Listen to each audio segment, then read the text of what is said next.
Bueno, señores, y ya estamos en un tema. El tema, como dijimos en principio, va a ser nuestra participación en la Asamblea de la Sociedad Interamericana de Prensa, que este año está cumpliendo 3/4 de siglo, 75 años luchando porque se respeten los derechos de los periodistas, hoy comunicadores sociales, porque el abanico se ha ampliado y todo el que tiene alguna facilidad para conversar y transmitir mensajes está dentro de la misma canasta y se enmarca dentro de la ley de difusión y expresión del pensamiento. Primero, vamos a ver, para que ustedes estén en sintonía con nosotros, ¿qué está ocurriendo en Nicaragua?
Señores, esas escenas que ustedes acaban de ver se repiten muy a menudo, no solamente en Managua y en otras ciudades nicaragüenses, se repiten en varias ciudades de América Latina, es decir, en aquellos países donde los gobiernos han sido muy reacios, muy intransigentes y muy restrictivos frente a la prensa y frente al derecho de la libertad de expresión.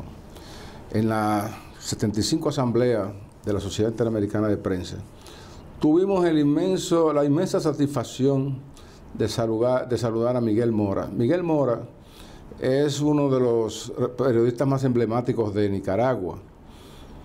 Nosotros recordamos que el año pasado, en la asamblea, no, el año antepasado, en la asamblea que celebramos en Salta, Argentina, a él se le premió, a él y a toda la prensa nicaragüense se le premió por su lucha en favor de la libertad de prensa. Señores, saliendo de Salta, como a los 15 o 20 días, fue arrestado junto con otros miembros de su periódico. El gobierno ocupó las instalaciones y estaba encarcelado durante meses hasta que una comisión de alto nivel de la Sociedad Interamericana de Prensa fue a Managua a gestionar su libertad y la de otros periodistas y de otros presos políticos.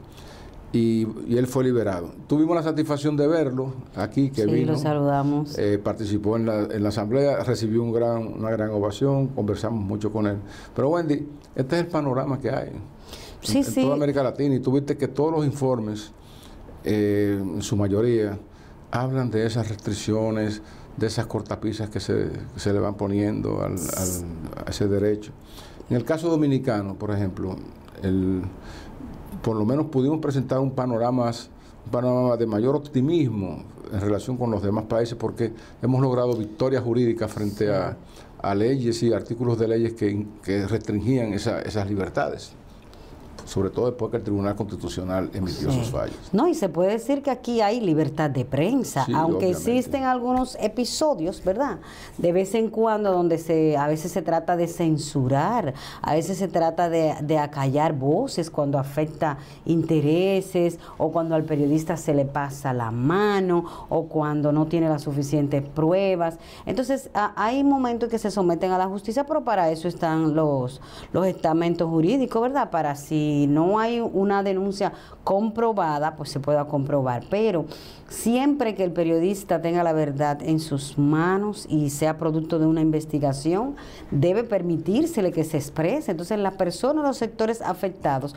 lo que deben es demostrar que eso no es así, para que no lleguemos, señores, a cómo están las cosas en estos países de Latinoamérica. Penoso. Venezuela, Bolivia, Cuba y Nicaragua están como hirviendo así, porque los gobiernos no son tolerantes, todavía no han comprendido la labor del periodista, que es investigar, ver qué cosas están bien, qué cosas están mal. No porque sea un juez, sino porque, su papel es ayudar a la sociedad, ya que el periodista tiene la facultad Esa es su visión. de ver cosas que otros no ven, porque la gente anda en la calle y no se da cuenta de muchas cosas. Ver las cosas que no se ven y decirlas, eso es lo más importante. Exacto. Y el periodista huele, tiene un olfato increíble Pero déjame decirte para ver algo. dónde hay un fraude, dónde hay un problema, dónde hay una situación. Sí, fíjate algo para que también, para que la gente tenga una idea de lo grave que es la situación. Mira, ya las restricciones no solamente parten de gobiernos intolerantes o de parlamentos que crean leyes que son muy incómodas y que inducen a la censura, también vienen del parte del crimen organizado. Recuérdate que cuando Sí, estuvimos en todo México, también participando en una misión de alto nivel de la CIP hace un mes, nosotros fuimos a Veracruz, que es uno de los estados más de México más permeados por el narcotráfico. ¿Por qué? Bueno, porque operan 3 carteles poderosísimos, uno en el norte, uno en el centro y otro en el sur. Sí. Entonces, reportar los desmanes de esos carteles, los asesinatos, el sicariato, lo que hacen, le ha creado mucho problema a los periodistas de México.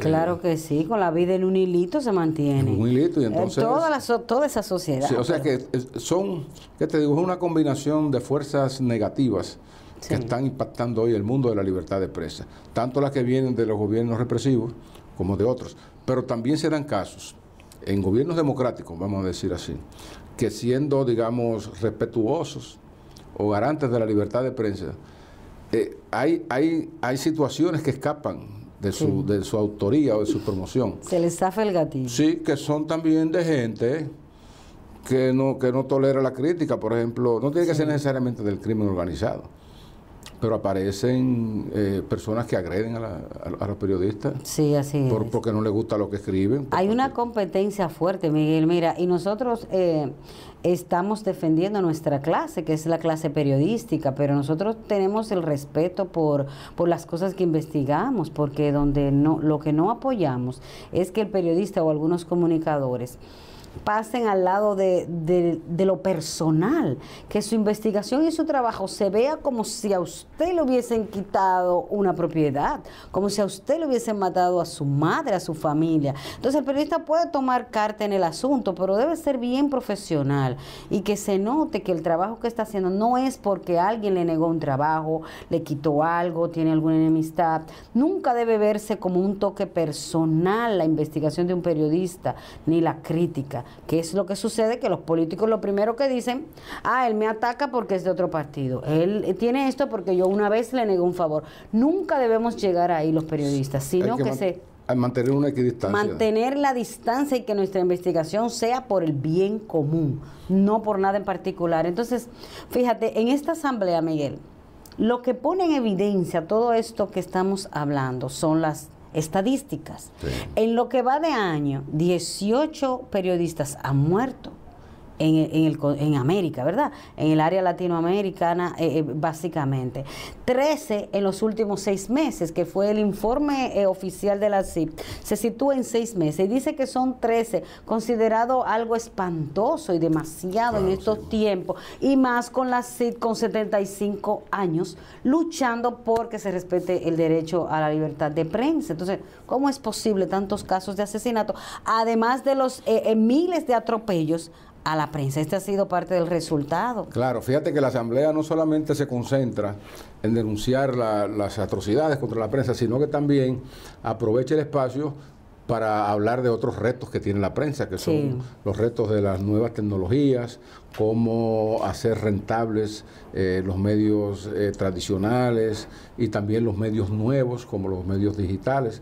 Y entonces en esta conferencia de la CIP, pudimos nutrirnos de las charlas y las exposiciones de figuras importantes como Jorge Ramos de Univisión, como Andrés Oppenheimer, que es un columnista muy conocido, Mario García, que es el gurú del diseño y ahora de la enseñanza de la lectura por el móvil. Y también vimos la exposición interesantísima del senador republicano de la Florida, Marcos Rubio, hablando sobre el valor que tiene el periodismo en una democracia, es decir, para sostener una democracia. Hemos tenido entonces un menú bastante interesante asistiendo a esta asamblea. Y creo que ahora, Wendy, tenemos un documental que explica el aniversario de la... Sí, dentro de breves instantes vamos a poner el videíto, pero quiero decir antes, Miguel, que me gustó mucho la participación del senador, porque el senador fue muy sincero, sí. y dijo que ciertamente los políticos, que es, según él dice, a quienes más atacan los periodistas, que los políticos realmente a veces son acusados de que trabajan como un negocio, y dice él, pero ciertamente, porque en la política hay que buscar dinero para producir, hay que buscar votos para poder hacer un bien común, pero él reconocía el papel de los periodistas y decía que sin los periodistas no hay políticos, no hay gobiernos, no hay sociedad, no hay salud, no hay educación, y eso fue muy bueno que porque son los que aupan los candidatos, claro, con sus coberturas, y dijo que tienen derecho a cuestionar porque es por el bien común que trabajan los periodistas.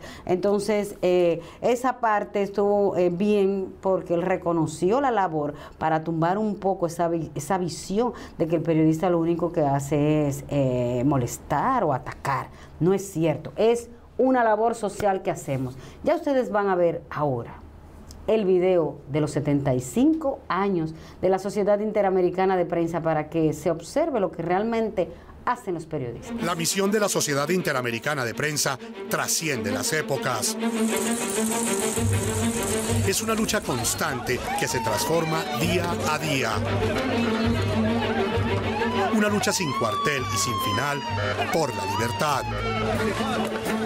Estados Unidos se sumió en la Gran Depresión y no hubo otro congreso de periodistas hasta 1942 en Ciudad de México. A esta se le considera la primera reunión anual de la CIP. En 1958, la CIP sesionó en Buenos Aires y eligió como presidente a Gaínza Paz. En los 70, la CIP se anotó 2 éxitos rotundos. Logró contrarrestar el nuevo orden mundial de la información propuesto en la UNESCO por países de la órbita soviética y contribuyó a fundar el Comité Mundial de Libertad de Prensa. En su 25 aniversario, la declaración se renueva con el Índice de Chapultepec, un barómetro que mide la libertad de prensa en sus aspectos legales y judiciales. En 2018, en la ciudad argentina de Salta, la CIP adoptó la Declaración de Salta sobre principios de libertad de expresión en la era digital. Tras 75 años, los socios de la CIP, mujeres y hombres de ayer y hoy, continúan unidos en el tiempo por las mismas convicciones y con la certeza de que los medios de comunicación fuertes e independientes, así como la libertad de prensa, son esenciales para el futuro. Es una lucha sin cuartel y sin final por la libertad.